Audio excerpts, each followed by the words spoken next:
ভবনমুখী জনতার উত্তাল যাত্রার মুখে ফ্যাসিস্ট হাসিনা 5ই আগস্ট 2024 তারিখে পদত্যাগ করে দেশ ছেড়ে পালিয়ে যেতে বাধ্য হয়।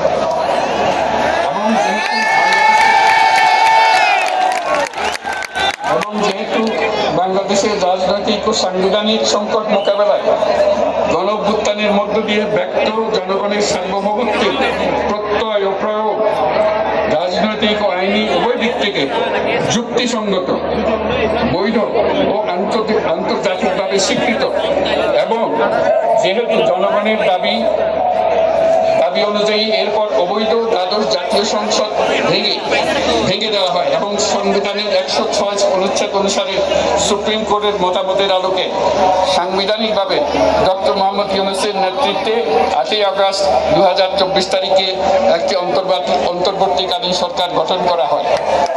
এবং যেহেতু বাংলাদেশের সর্বস্তরের জনগণের ফ্যাসিবাদ বিরোধী তীব্র আকাঙ্ক্ষা এবং ছাত্র জনতার অভ্যুত্থানের মধ্য দিয়ে ফ্যাসিবাদ বৈষম্য দুর্নীতিমুক্ত সমাজ ও রাষ্ট্র বিনির্মাণের অভিপ্রায় প্রকাশিত হয়, সেই হেতু বাংলাদেশের জনগণ সুশাসন ও সুষ্ঠু নির্বাচন, ফ্যাসিবাদী শাসনের পুনরাবৃত্তি রোধ, আইনের শাসন, অর্থনৈতিক ও সামাজিক ন্যায় বিচার নিশ্চিত করার লক্ষ্যে নিয়মতান্ত্রিক উপায়ে বিদ্যমান সংবিধান সকল রাষ্ট্রীয় সাংবিধানিক প্রতিষ্ঠানের গণতান্ত্রিক সংস্কার সাধনের অভিপ্রায় ব্যক্ত করে।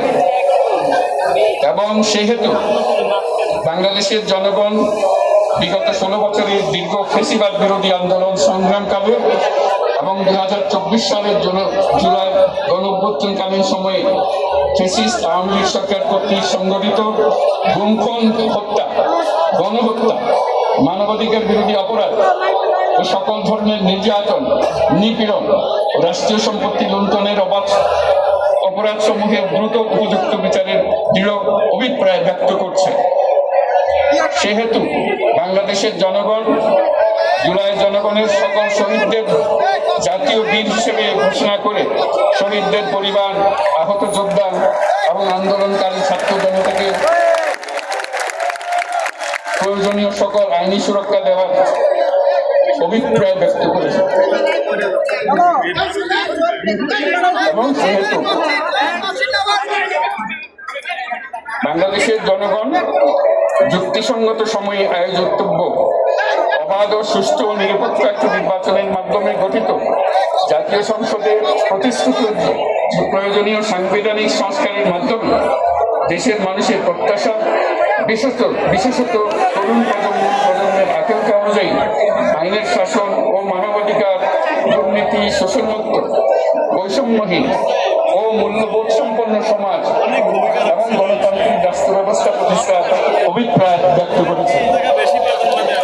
এবং সেই হেতু বাংলাদেশের জনগণ এই প্রত্যাশা ব্যক্ত করছে যে একটি পরিবেশ ও জলবায়ু সহিষ্ণু, অন্তর্ভুক্তিমূলক, টেকসই উন্নয়ন কৌশলের মাধ্যমে বর্তমান ও ভবিষ্যৎ প্রজন্মের অধিকার সংরক্ষিত হবে। এবং সেহেতু বাংলাদেশের জনগণ এই অভিপ্রায় ব্যক্ত করছে যে ছাত্র গণঅভ্যুত্থানের 2024-এর উপযুক্ত রাষ্ট্রীয় সাংবিধানিক স্বীকৃতি প্রদান করা হবে এবং পরবর্তী নির্বাচনে নির্বাচিত সরকারের সংস্কারকৃত সংবিধানের তফসিলে এই ঘোষণাপত্র সন্নিবেশিত করা হবে। এবং 5ই আগস্ট 2024 সালে গণঅভ্যুত্থানের বিজয়ী বাংলাদেশের জনগণের আকাঙ্ক্ষার প্রতিফলন হিসেবে এই ঘোষণা প্রণয়ন করা হলো। জাতির সার্বিক মঙ্গল কামনা করে আমি জুলাই ঘোষণাপত্র আপনাদের সবার সামনে উত্থাপন করলাম। আমরা সকলের জন্য মঙ্গল দান করুন, জাতির জন্য মঙ্গল নিয়ে আসুক। সবাইকে ধন্যবাদ। আল্লাহ হাফেজ।